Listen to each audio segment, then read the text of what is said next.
뜨거운 여름, 시원한 바람과 같은 하나님 말씀으로 행복한 시간 되십시오. 안녕하세요 성도 여러분, 6월 27일 목요일 말씀 묵상 시작하도록 하겠습니다. 오늘 묵상할 말씀은 열왕기하 4장입니다. 열왕기하 4장 32절에서 35절 말씀 함께 같이 합독하겠습니다.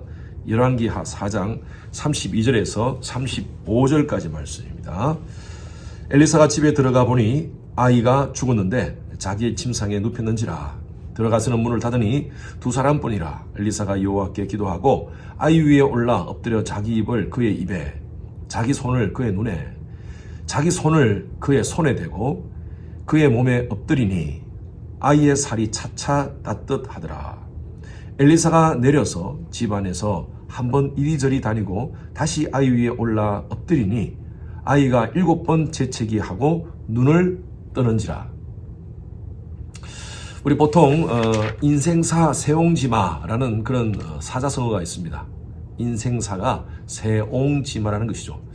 이 세옹지마의 세자는요, 변방세자고 옹자는 늙은이 옹자입니다. 변방에 있는 늙은이라는 그런 의미인데 중국에서 나온 얘기입니다. 과거에 늙은 노인네가 말을 키우고 있었습니다. 이 말 한 마리가 노인의 유일한 재산이었는데 이 말이 어느 날 아침에 도망가 버렸어요. 그래서 주위 사람들이 아이고 안 됐네 라고 얘기하니까 이 노인네가 이렇게 얘기했습니다. 이게 복이 될 줄 어떻게 알겠소? 얼마 후에 이 말이 한 마리의 말을 더 데리고 이 노인네 집으로 다시 왔습니다. 주위 사람들이 얘기를 했어요. 야, 참 복이 되었네 진짜 하니까 이것이 또 화가 될 줄 어떻게 알겠소? 노인이 그랬어요. 노인에게 한 아들이 있었는데 그 아들이 말을 타고 놀다가 말에서 떨어져 다리가 부러졌어요. 주위 사람들이 아이고 안 됐네 화가 되었네 하니까 또 노인이 얘기합니다. 이것이 어떻게 복이 될 줄 어떻게 알겠소? 북쪽에 오랑캐가 쳐들어왔는데 그때 모든 젊은이들을 징집할 때 이 노인의 아들이 다리가 부러져서 징집 대상에서 제외됐어요. 그래서 결과적으로는요, 이 모든 것이 복이 되었다는 그런 얘기입니다. 그래서 인생에는요, 힘들 때도 있고 어려운 때도 있고 그러나 끝까지 참고 인내하면 복이 온다는 그런 말로 세옹지마라는 말을 씁니다. 우리는 어제부터 한 여인을 봅니다. 수넴 여인이라는 여인인데 이 여인은 이름이 수넴이 아니라 수넴 지역에 사는 한 여인에 대한 스토리입니다. 엘리사가 그 마을에 왔습니다. 이 수넴 여인은 엘리사를 아주 극진히 맞이합니다. 자기 집에 방을 마련해 놓고 이 엘리사가 잘 지낼 수 있도록 그렇게 도와줍니다. 엘리사는 이 가정에 아이가 없다는 소식을 듣고 예언을 합니다. 1년 후에 아이를 가질 수 있을 것입니다. 이 수넴 여인은 설마 그런 일이 있을 수 있겠습니까? 어떻게 아이를 가질 수 있겠습니까? 우리 남편도 이렇게 나이가 많은데. 근데 정말 기적적으로 그 아들을 가졌어요. 이게 복이죠. 오늘 18절부터 20절 말씀에 보면 그 아이가 잘 자랐는데 갑자기 죽습니다. 기적적으로 아이를 가진 것도 참 너무나 감사한 일인데 이렇게 죽으니까 수넴 여인의 이 마음이 무너지는 것 같았습니다. 여러분, 죽음보다 더 큰 고난이 어디 있습니까? 아마 수넴 여인의 입장에서는요, 내가 이렇게 하나님의 사람을 잘 돕고 잘 섬기고 그가 이곳에 오면 항상 있을 수 있도록 자리도 제공해주고 했는데 어떻게 나에게 이런 화가 있을 수 있는가? 시험 들었을 거예요. 우리의 신앙의 삶도 마찬가지예요. 때로는요, 우리가 하나님께 그렇게 많이 드리고 헌신하고 교회 봉사도 열심히 하고 예배도 열심히 참석하고 또 엘리사를 잘 섬겼던 수넴 여인처럼 사역자들도 잘 섬기면서 사역자들에게도 잘 모든 것을 잘 대해주고 그렇게 교회를 열심히 섬겼는데 하나님을 열심히 섬겼다고 생각하는데 어려움이 생겨요. 고난의 문제가 생겨요. 사업이 어려워요. 가정에 질병이 걸렸어요. 이럴 때 여러 가지 많은 회의가 듭니다. 어떻게 이럴 수가 있습니까? 근데 가장 큰 시험이 뭐냐면요, 죽음입니다. 여러분, 죽음보다 더 큰 고난이 있겠습니까? 우리의 삶 가운데 가까운 사람이, 사랑하는 사람이 먼저 세상을 떠나는 것을 봤을 때 여러분 큰 낙심 가운데 있을 수 있습니다. 이 수넴 여인이 그 아들을 잃었을 때 그 마음이었던 것 같아요. 부모는 산에 묻지만 자식은 가슴에 묻는다. 자식이 없어서 오랫동안 힘들었는데 그렇게 가졌던 자식이 이제 좀 성장하고 이쁜 모습을 보이니까 애가 죽어버렸어요. 이 수냄 여인은요, 엘리사가 묵었던 그 방에, 아무도 없는 그 방에 죽은 자식을 눕혀놓고 엘리사에게 사람을 보냅니다. 그 소식을 들은 엘리사는요, 30절 한번 보십시오. 아이의 어머니가 이르되 여호와께서 살아계심과 당신의 영혼이 살아계심을 두고 맹세하노니 내가 당신을 떠나지 아니하리이다. 엘리사가 이에 일어나 여인을 따라가니라. 이 여인과 함께 같이 엘리사가 집으로 옵니다. 32절 보십시오. 오늘 그 말씀. 엘리사가 집에 들어가 보니 아이가 죽었는데 자기의 침상에 눕혔는지라. 이때 엘리사의 자세가 어떤지 한번 보십시오. 33절 보십시오. 들어가서는 문을 닫으니 두 사람뿐이라. 엘리사가 여호와께 기도하고 천지 만물을 창조하시고 인간의 생사와 복을 주관하시는 하나님 앞에 이 문제를 해결할 수밖에 없다. 그래서 하나님 앞에 엎드려서 간절히 기도합니다. 그 기도하는 모습이 34절에 나와 있는데 아이 위에 올라 엎드려서 자기 입을 그 아이 입에 대고 자기의 눈을 그 아이 눈에 대고 자기 손을 그 손에 대고 그의 몸을 엎드리면서 하나님께 기도합니다. 여러분, 이 모습이 완전히 그 아이에게 몸을 포개어서 간절한 모습으로 하나님께 기도합니다. 그때 기적이 일어납니다. 아이가 35절에 7번 재채기를 하고 눈을 뜨게 되는 것이죠.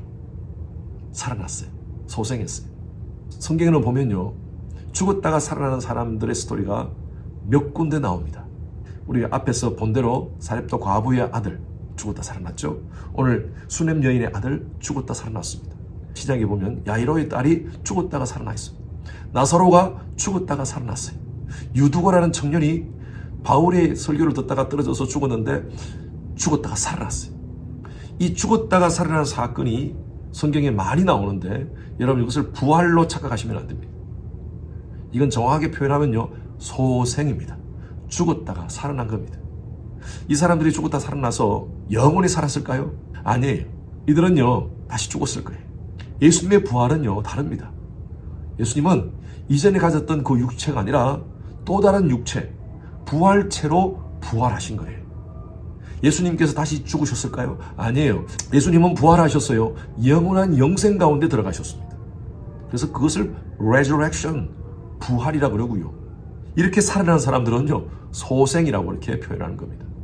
그래서 지금까지 인류 역사에 부활한 존재는 예수님밖에 없습니다. 그리고 저와 여러분들도 나중에 죽었다 살아나는 것이 아니라, 소생이 아니라 저와 여러분들은 예수님의 그 부활체처럼 영원한 그런 육체를 가지고 영원한 생명을 갖게 되는 줄로 믿습니다. 자, 오늘 본문에 돌아와서 이 수냄 여인은요, 이 사건을 통하여서 하나님의 사심을 경험했을 거예요. 아이를 가져서 너무나 기뻤습니다. 그러다가 아이가 죽어서 너무나 슬펐어요. 그럼 다시 한 번 더 아이가 살아났어요. 여러분, 인생은 이렇게 세옹지마 속에 살아가는 거예요. 그러나 이 모든 과정 속에서 하나님은 이 수냄 여인을 통하여 하나님이 이 우주 만물을 창조하시고 인간의 생사화복을 주관하시는 그 하나님의 모습을 나타내 주셨어요.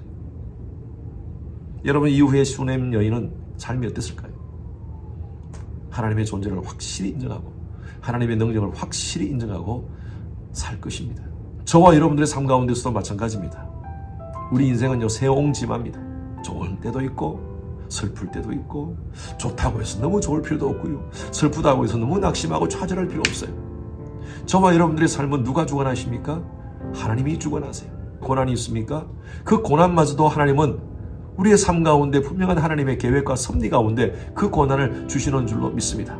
이사야서 43장에 보면 네가 물 가운데 가더라도 물이 너를 침몰치 못하게 할 것이고 불 가운데 가더라도 불이 너를 사르지도 못하게 할 것이다. 하나님 백성에게 주신 하나님의 약속입니다. 너는 어떤 상황 속에서도 고난당하지 않도록 내가 다 막아주겠다.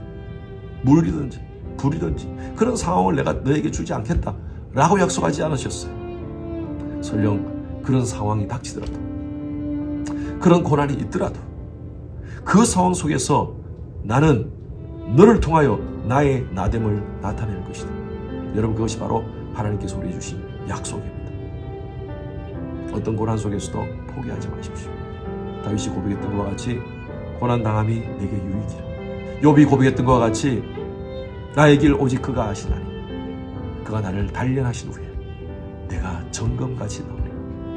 여러분, 이런 믿음으로 우리가 신앙하시기 바랍니다. 하나님이 나와 함께 하심을 확실히 믿고 그 하나님을 신뢰하며 주님 앞에 엎드려 기도하는 가운데 하나님의 기적이 여러분 삶 가운데, 여러분 가정 가운데, 여러분들의 생업 가운데, 여러분들 자녀 가운데 나타나게 될 줄로 믿습니다. 하나님, 우리 인생은 세옹지마입니다. 힘들 때도 있고 어려운 때도 있고, 그렇지만 이 모든 상황 속에서 인간의 생사 화복을 주관하시는 하나님의 주권적 손길을 믿고 신뢰하며 믿음으로 살아가는 저희들 되게 하여 주시옵소서. 고난 속에서도 결코 좌절하거나 포기하거나 낙심하지 않게 하시고 하나님의 사심을 인정하며 하나님 앞에 기도하며 엎드릴 때 주시는 기적을 경험하는 우리 모두가 되게 하여 주시옵소서. 감사드리며 살아계신 예수 그리스도 이름으로 기도드렸습니다. 아멘. 목요일 기도 제목으로 함께 기도하시겠습니다. 미국과 한국을 위해서 기도해 주십시오. 나라의 지도자들이 하나님을 경외하여 지혜와 분별력을 가질 수 있도록, 또 진영 간의 갈등이 사라지고 정치, 경제, 외교 등의 안정이 될 수 있도록 기도해 주시기 바랍니다. 우크라이나와 러시아 간의 전쟁이 지속되고 있습니다. 하루속히 전쟁이 종식되어지고 그 땅에 평화가 임할 수 있도록, 또 그 땅들에 예수 그리스도의 십자가 복음이 그들의 심령을 덮어 아픔과 상처들이 치유될 수 있도록 기도해 주시기 바랍니다. 세계 선교를 위해서 애쓰는 우리 선교사님들을 위해서 기도해 주시기 바랍니다. 저희 교회가 섬기는 11 지역의 선교사님들을 위해서 안전과 건강을 지키도록 기도해 주시고, 또 지금 모든 그 팬데믹 이후에 사역이 정상화되지 않고 있는 곳이 많습니다. 하루속히 모든 사역이 정상화되어 수많은 영혼들이 선교사님의 섬김을 통하여서 예수님께로 돌아오는 역사가 일어날 수 있도록 기도해 주시기 바랍니다.